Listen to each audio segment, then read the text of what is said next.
How to pay on BrickLink. Hello friends, welcome to another tutorial. In this tutorial, I will show you how you can pay for an order on BrickLink. So there are two major ways of paying for an order on BrickLink: the on-site payment and the off-site payment.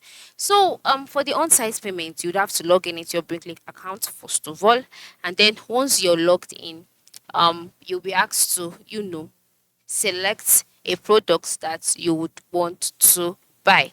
All right. For example, now if you have some products in your carts already, you can just go to your cart to open up your cart.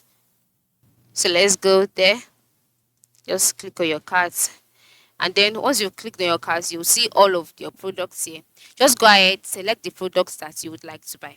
Now, after selecting the products and you selected the kind of products you want, you'll be taken to your to the checkout page. Now, on the checkout page, you will see the different feature that your seller has enabled. All right. If the seller is the kind that wants on-site payment, you'll see the different payment options like PayPal or Stripe directly on BrickLink. All right, and then you would find the pay button on your orders placed or order details page. Okay, so once you click on the pay button, the PayPal accounts or whatever will be displayed. Ensure you select it, input all of your details, input the amount, click on it, and then just like that, the money will be transferred from your account into the seller's account.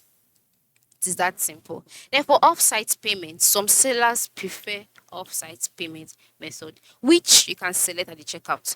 All right, and then once you selected it, whichever method of getting the payments would be displayed to you, and if it's fine by you, once you get your product, you can just pay using cash. So this is how it works. Okay, this is basically how you can pay on BrickLink. So ensure you try this out. All right, thanks for watching and have a good day.